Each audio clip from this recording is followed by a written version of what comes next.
Puis à partir de ce moment-là, parce que là, on est rendu pandémie, ou en tout cas début 2020-2021, là, le projet arrive quand dans ta tête? Ça dans vient ces d'où? années-là? Ça vient d'où? Ouais, c'est d'où vient ce projet-là?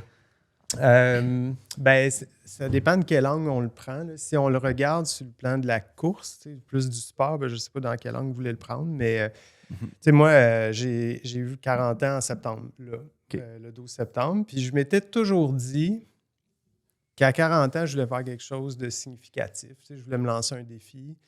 Je l'ai souvent dit à la blague, c'est comme bien du monde qui ont leur crise de quarantaine, ils vont se louer une décapotable rouge, ils vont traverser les États-Unis en décapotable avec une bière entre les deux jambes, c'est la côte ouest. Là, tu l'as fait à la course. Moi, c'était comme plus du genre, je vais le faire, mais à la course. Puis, mais tu sais, c'était pas clair, mais je savais que je voulais faire quelque chose d'important, puis m'offrir ça, dans le fond, à 40 ans. Là, puis, peut-être aussi pour marquer que la vie n'est pas finie. Là. Ouais, c'est ça. Tu es encore capable. Je suis encore capable. De pousser la machine. Oui, exact. Puis, fait qu'il y a ça, mettons, qui est une des raisons derrière le projet. Là. La vraie raison de Ultra Trail Monarch, c'est plus une préoccupation importante pour les enjeux environnementaux. Mm-hmm. Ça, moi, c'est vraiment rentré au poste quand ma fille est née. En 2013, je peux pas mentir, j'étais pas quelqu'un qui était particulièrement préoccupé par l'environnement avant qu'elle arrive. Je pense que comme n'importe qui de ma génération, la vôtre, on l'est de plus en plus. L'information n'était pas accessible dans le temps de nos parents, puis encore moins de nos grands-parents, mais aujourd'hui, je pense que c'est de faire de l'aveuglement volontaire que de pas voir ça. Mais de là à dire que j'étais un militant ou que je m'investissais là-dedans, c'était pas le cas. Je faisais ce que je pensais qui était bon, là, le recyclage, le compost. Puis... Mais sans plus. Là. Puis quand Laurence est née, là, pour moi, ça a été un déclic. Là. Patent.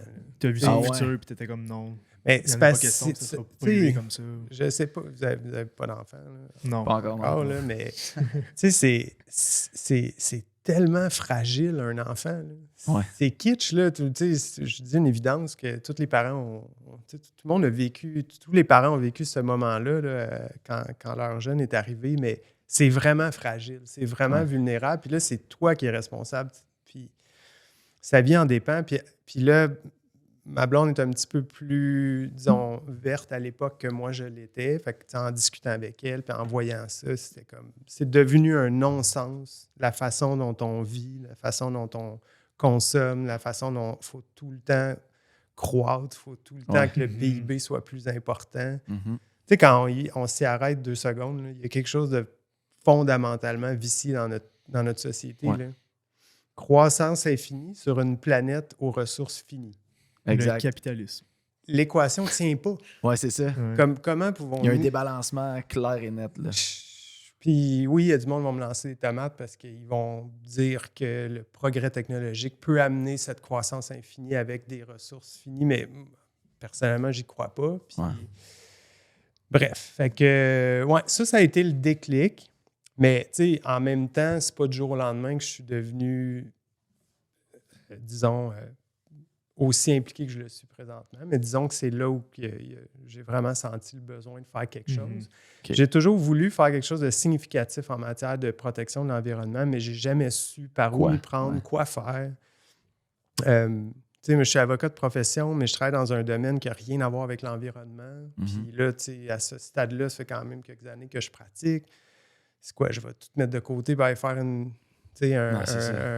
maîtrise en droit de l'environnement? Non. Fait que, tu sais, il y a comme... Bref, je me cherchais beaucoup là-dedans. Tu essayais de trouver une façon d'avoir un impact réel ou en tout cas de faire bouger les choses. Là. Exact. Puis plus que nos gestes au quotidien. Parce que c'est ça aussi, j'y ai travaillé, tu sais, en plus du recyclage puis du compost. J'ai vraiment diminué mes voyages en avion, la viande rouge. Moi, j'ai même fait un virage vegan. Je me plais à le dire que je suis à 98% vegan.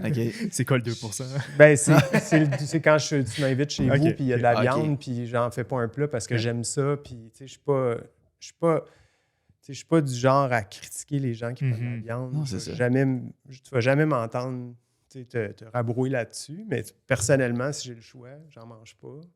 C'est principalement pour des raisons environnementales parce que c'est ce que la communauté scientifique nous dit. La viande, puis la viande rouge en particulier, c'est un des postes sur lesquels on a le plus d'impact, nous, comme individus. On se pose souvent la question, mais ça sert à quoi nos gestes à nous? Ben, l'avion puis la viande rouge, là, c'est ça. Exact. Principalement ça. Fait que ça a été un autre geste que j'ai fait. Puis, fait que, mais mis à part ça, je me disais, qu'est-ce que je peux faire de plus? Puis, arrive l'été 2022, c'est là où que le projet, mettons, de défi personnel, puis la question de vouloir comme... Ça a mergé ensemble. Ça s'est fusionné peu ensemble à l'été 2022. Puis, de la façon la plus inintéressante possible. Le papillon monarque, moi, je suis pas un passionné d'insectes, de monarques. Je ne suis pas un entomologiste. Mais je lis les nouvelles comme n'importe qui. Puis le papillon monarque a fait les manchettes à 2 occasions à l'intérieur d'une période d'1 mois. Son statut a été classé comme étant encore plus en danger par une organisation internationale bien reconnue. Puis, pas longtemps avant ou après, on a entendu parler du champ des monarques à Montréal. Dans le fond, l'aéroport de Montréal détient des terres. En fait, les loue le gouvernement fédéral. Puis, sur ces terres-là, il y a un espace où il y a plein de plantes d'asclépiade, qui est la plante haute sur laquelle les papillons monarques vont pondre leurs œufs puis grandir. Puis, c'est la seule plante sur laquelle ils peuvent pondre des œufs puis grandir. Fait que pas d'asclépiade. Pas de papillon monarque. Pas de papillon monarque. Exact. Fait qu'il y a un gros champ d'asclépiades sur ces terrains-là. Puis à l'été 2022, ça a été rasé. Sans raison valable. Fait que moi, c'est pas ça l'enjeu. L'enjeu, c'est que ça a refait les manchettes, encore une fois. Puis fait que je me suis juste mis à lire là-dessus. Puis là, en lisant un peu sur le monarque, puis en lisant, ça disait à quel point il était en déclin puis qu'il était en danger. Puis je m'en rappelais parce que nous, je sais pas vous autres, quand vous étiez jeunes, mais le monarque, quand j'étais jeune, il y en avait partout. Là. Moi, j'en ai beaucoup chez nous. Ouais. Ma rue s'appelle rue du Monarque. Bon, Fait que j'ai commencé à lire là-dessus puis creuser. Puis à un moment donné, ça a juste fait comme... Il y a eu un déclic. Hey, il fait 4500 km à toutes les années. Ah ouais? C'est l'ultra... Je pense que c'est même toi qui disais ça à un moment donné, mais c'est l'ultra marathonien par excellence. Par excellence. C'est ça, sa vie. Là. Exact. C'est ça qu'il fait. D'où l'idée du 4500 km. Oui, exact. C'est son trajet migratoire, dans le fond. Parce que là, je me disais, Montréal, Mexique, le trajet, il a l'air d'être faisable à la... C'est pas comme une... Si lui est capable, je suis capable moi aussi. Exact. Oui, pourquoi pas. Puis c'est un gros défi. Puis le papillon monarque, c'est quand même une espèce emblématique. J'ai appris après coup que c'est un des insectes les plus étudiés au monde de tous les temps. Fait que c'est un bel insecte, contrairement à d'autres. Il est plus attirant qu'une coquerelle. Une coquerelle ou... Exact. Fait que puis tout le concept de la métamorphose aussi appelle à une symbolique qui est forte puis qui rejoint plein de monde, de plein de communautés. Fait que... Bref, il y avait comme là une belle opportunité à travers le défi de courir le trajet migratoire, de me servir dans le fond de cette cause-là comme excuse pour parler plus largement de l'importance de protéger l'environnement et sa biodiversité. Ouais. En gros, là, pas parfait comme récit. Là, mais c'est ça le récit. C'est venu de toi. C'était pas déjà une course prédéfinie. Non. On a appris après coup, après avoir eu l'idée qu'on n'était pas les premiers à avoir eu cette idée-là. En Ontario, il y a un autre groupe avec qui on est en contact, ils sont vraiment cool, ils s'appellent Monarch Ultra. Puis eux autres, un peu comme le défi Montréal-New York, ont fait le même concept de l'Ontario au Mexique en 2019, juste avant la pandémie. Fait qu'ils sont partis... Était-il 100 coureurs ou 50 coureurs? Je ne me rappelle plus. Je pense qu'il était 100. Puis en relais. En relais, OK. Ils ont fait tout le chemin. Fait qu'eux autres l'avaient fait avant. Puis, c'est ça. Nous, on a décidé de le faire en solo. Ça, personne ne l'avait fait tout seul encore. Non. Parce que pour... à ma connaissance. Ouais. Si quelqu'un le fait, ça ne sort pas sur les moteurs de recherche. Parce que là, on l'a peut-être. Là, peut-être qu'il y en a qui n'ont pas vu encore le parcours, mais en gros, c'était Montréal-Mexique à la course. 4500 km. 4435. Ouais, exact.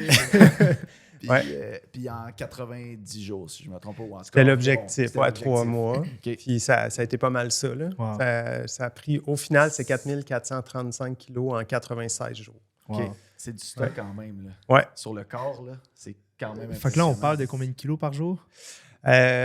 Précisément, ça s'est terminé à 47 en moyenne sur les 96 jours, incluant les journées de pause. Fait que à peu près 50 kilos par jour.